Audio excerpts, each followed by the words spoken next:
ஓம் ஸ்ரீ பிருத்யங்கரா தேவியே போற்றி போற்றி. ஓம் ஸ்ரீ பிருத்யங்கரா தேவியே போற்றி போற்றி. என் அன்பு விருச்சக ராசிக்கார பிள்ளைகளே, இந்த ஆடி மாதமானது உங்களுக்கு எப்படிப்பட்ட மாதமாக இருக்க போகின்றது, இனி வரும் நாட்களில் நீங்கள் எது போன்ற சவால்களை சந்திக்க போகிறீர்கள் என்பதை உங்கள் தாயானவள் துல்லியமாக கணித்துவிட்டு வந்திருக்கின்றேன். அதனால் இந்த பதிவினை முழுமையாக கேள் என் தங்கமே. விருச்சகத்தில் பிறந்தவர்களுக்கு இந்த மாதம் ஏற்றம் தரக்கூடிய அமைப்பாக இருக்கின்றது என்பதனால் விருச்சக ராசிக்காரர்களே, நீங்கள் கவலை கொள்ள தேவையில்லை. இதுவரை இருந்து வந்த மனநிலை மாற வாய்ப்புகள் அமையும். சுயதொழில் உள்ளவர்களுக்கு வசதி வாய்ப்புகளும் பெருகும். எவ்வளவு கடினமான பிரச்சனைகளாக இருந்தாலும் மனதில் உற்சாகத்துடனும் நல்ல திடத்துடனும் அதனை நீங்கள் எதிர்கொள்வீர்கள். குடும்பத்தில் சகோதர சகோதரிகளுக்கு இடையே ஒற்றுமை பலப்படும். பெரியவர்களின் ஆரோக்கியத்தில் கவனம் செலுத்துங்கள். உத்தியோகத்தில் உள்ளவர்களுக்கு கடின உழைப்பும் உற்சாகத்தை கொடுக்கும். உழைப்பிற்கு ஏற்ற அங்கீகாரம் கிடைக்கும் மாதமாகவும் இது இருக்கின்றது. சுயதொழில் மற்றும் வியாபாரத்தில் உள்ளவர்களுக்கு வெளிநாடு தொடர்பான விஷயத்தில் சாதகமான பலன்கள் கிடைக்கப் போகின்றது. புதிய தொழில் துவங்கும் எண்ணம் உங்களுக்கு நிச்சயமாக ஈடேறும். மாத இறுதியில் திடீர் அதிர்ஷ்டம் வரும். வம்பு வழக்குகளில் சாதகமற்ற தீர்ப்பு வரக்கூடும் என்பதனால் எச்சரிக்கை தேவை. ஆரோக்கியத்தில் சுவாச பிரச்சனைகள் ஏற்படலாம். கவனத்துடன் இருப்பது நல்லது. பரிகாரமாக முழு முதல் கடவுளான விநாயகருக்கு அரச இலையில் தீபம் ஏற்றி வழிபடுங்கள். நிச்சயமாக உங்களுக்கான நன்மைகள் அனைத்தும் வந்து சேர்வதோடு மட்டுமல்லாமல் ஆரோக்கியத்தில் எந்த குறையும் இல்லாமல் நீங்கள் மிக்க மகிழ்ச்சியுடன் வாழக்கூடிய மாதமாக இது உங்களுக்கு அமையும். அது மட்டுமல்லாமல் இந்த ஜூலை மாதம் 7ஆம் தேதியில் கடகராசியில் சுக்கிரன் பெயர்ச்சி செய்துள்ளார். இதன் விளைவாக உங்கள் ராசிக்கு இந்த ஆடி மாதத்தில் ஏற்பட போகும் சாதகமான பலன்களையும் பாதகமான பலன்களையும் சொல்கிறேன், கவனமாக கேளுங்கள். பொதுவாக ஜாதகத்தில் சுக்கிரன் ஒரு பெண் கிரகமாகவும் அழகின் குறியீட்டாகவும் கருதப்படுகிறது. இப்பொழுது கடக ராசியில் சுக்கிரன் பெயர்ச்சி ஜூலை 7ஆம் தேதி அன்று மாலை 4:15 மணிக்கு பெயர்ச்சி செய்திருக்கிறார். சுக்கிரன் காதல் மற்றும் திருமணத்தை பிரதிபலிக்கக்கூடியவராக இருக்கிறார். இந்த பெண் கிரகத்தில் அதிக கவனம் செலுத்தப்படுகின்றது. கடகத்தில் சுக்கிரனின் இந்த முக்கியமான பெயர்ச்சி எவ்வாறு சாதகமான மற்றும் எதிர்மறையான பலன்களை தரப்போகிறது, ஜோதிடத்தில் வலிமையான வாழ்க்கை, நல்ல ஆரோக்கியம் மற்றும் வலுவான மனதுக்கு தேவையான அனைத்து திருப்திக்கும் சுக்கிரன் இன்றியமையாததாக கருதப்படுகின்றது. ஜாதகத்தில் சுக்கிரன் வலுவாக இருந்தால் ஜாதகக்காரர்களின் வாழ்க்கையில் அனைத்தும் சாதகமான முடிவுகளையும் மகிழ்ச்சிகளையும் அடைவதில் அவர்களுக்கு எந்த குறையும் இருக்காது. எப்பொழுதும் அவர்களுக்கு வெற்றி ஒன்றே சாதகமானதாக இருக்கக்கூடியதாக இருக்கின்றது. இந்த சுக்கிரன் கிரகமானது ராகு மற்றும் கேது, செவ்வாய் போன்ற கிரகங்களுடன் சுக்கிரன் உறவை ஏற்படுத்தினால் ஜாதகக்காரர்கள் பல போராட்டங்களையும் தடைகளையும் சந்திக்க வேண்டி இருக்கும். சுக்கிரன் செவ்வாயுடன் இணைந்திருந்தால் ஜாதகக்காரர்களுக்கு மனக்கிளர்ச்சி மற்றும் ஆக்ரோஷம் கூடும்.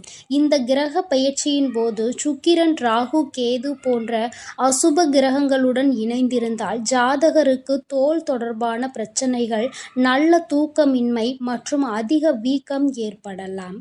உடல்நல பிரச்சனைகள் போன்ற பிரச்சனைகளை சந்திக்க நேரிடலாம். இருப்பினும் சுக்கிரன் குரு போன்ற சுப கிரகத்துடன் இணைந்திருந்தால் ஜாதகக்காரர்களுக்கு வணிகம், வர்த்தகம், அதிக பணம் வாங்குதல் மற்றும் அதிக பணம் சம்பாதிப்பது ஆகியவற்றில் சாதகமான பலன்கள் இரட்டிப்பாக கிடைக்கும்.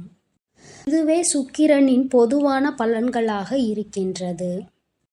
விருச்சக ராசிக்காரர்களுக்கு சுக்கிரன் 7வது மற்றும் 12ஆம் வீட்டிற்கு அதிபதியாக இருக்கிறார். இந்த பெயர்ச்சியின் போது உங்களின் 9ஆம் வீட்டில் பெயர்ச்சித்திருக்கிறார். இந்த நேரத்தில் உங்கள் உறவில் அதிக கவனம் செலுத்த வேண்டும். இந்த காலகட்டத்தில் நீங்கள் வேலையில் குறைவான அதிர்ஷ்டத்தையே பெறுவீர்கள். நீங்கள் வியாபாரம் செய்தால் நீங்கள் சராசரி அதிர்ஷ்டத்தையே பெறுவீர்கள். அதிக லாபம் கிடைக்க வாய்ப்புகள் குறைவாகவே உள்ளது. கடக ராசியில் சுக்கிரன் பெயர்ச்சி நீங்கள் அதிக செலவுகளை செய்ய வேண்டி இருக்கும் என்பதை குறிக்கிறது. இது உங்களுக்கு சிக்கல்களை ஏற்படுத்தவும் வாய்ப்பு இருக்கிறது. உங்கள் மனைவியுடன் வாக்குவாதம் ஏற்பட வாய்ப்பு உள்ளது மற்றும் உங்கள் இருவருக்கும் இடையே நிலவும் கருத்து வேறுபாடுகள் காரணமாக நிச்சயமாக ஒரு பிரளயமே ஏற்படவும் வாய்ப்பு இருக்கிறது. ஆரோக்கியத்திலும் தந்தையின் உடல்நிலையிலும் அதிக கவனம் செலுத்த வேண்டி இருக்கிறது. எனவே விருச்சிக ராசிக்காரர்களை செவ்வாய்க்கிழமை அன்று செவ்வாய்க்கு நீங்கள் யாகம் நடத்துங்கள். அது மட்டுமன்றி சனிக்கிழமை தோறும் சனி பகவானுக்கு நீங்கள் யாகம் நடத்தி வழிபட்டு வந்தால் நிச்சயமாக உங்களுக்கு ஏற்பட இருக்கும் தீமையான வினைகள் அனைத்தும் நீங்கி நன்மையாக மாறும். என் அன்பு பிள்ளையே, அது மட்டுமின்றி இந்த ஜூலை 11ஆம் தேதியில் கடக ராசியில் சுக்கிரம் உதயம் ஏற்பட்டுள்ளது. இதனால் 12 ராசிக்காரர்களுக்கும் தாக்கம் ஏற்பட்டுள்ளது. உங்கள் ராசிக்கு என்ன பலன்கள் உள்ளது என சொல்கிறேன், கவனமாக கேளுங்கள். பெண்பால் கிரகமான சுக்கிரன் ஜூலை 11 இரவு 7:59 மணிக்கு கடகராசியில் உதயமாகி இருக்கிறார். சுக்கிரன் வளர்ச்சியால் ஜாதகக்காரர்களுக்கு பொதுவாக சுப மற்றும் மகிழ்ச்சியான விஷயங்கள் நடக்க உள்ளன மற்றும் திருமணம் போன்ற சுப பலன்கள் கிடைக்கும். கடகராசியில் சுக்கிரன் உதயமானது காதல் வகையில் ராசிக்காரர்களுக்கு நல்ல காலம் அமைவதை குறிக்கின்றது. விருச்சிக ராசிக்காரர்களுக்கு சுக்கிரன் 7 மற்றும் 12ஆம் வீட்டிற்கு அதிபதி ஆவார். இப்போது உங்களின் 9ஆம் வீட்டில் உதித்திருக்கிறார். இந்த நேரத்தில் உங்கள் பயணத்தின் போது அதிர்ஷ்டமின்மை மற்றும் சில சிக்கல்களையும் அது ஏற்படுத்துவதாக இருக்கின்றது.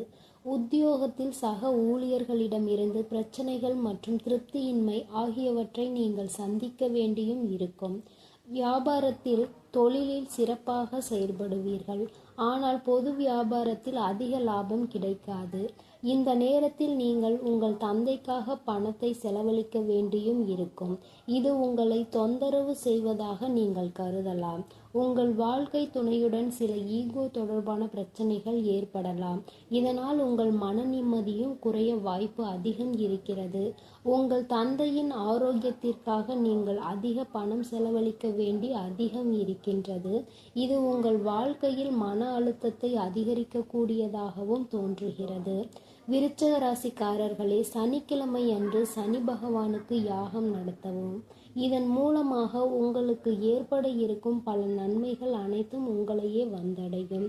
உங்களுடைய ஆரோக்கியத்தில் கவனம் அதிகமாக செலுத்த வேண்டி இருப்பதனால் நீங்கள் முடிந்தவரை ஹோட்டலில் உணவருந்துவதை தவிர்த்து கொள்ளவும்.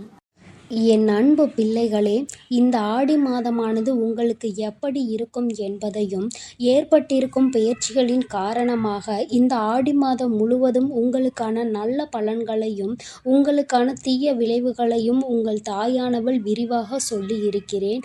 அதனால் இந்த பதிவினை கேட்டு உங்கள் பரிகாரங்களை நீங்கள் முழுமையாக செய்து உங்களுடைய நல்ல பலன்களை நீங்கள் முழுமையாக பெற்றுவிட வேண்டும்.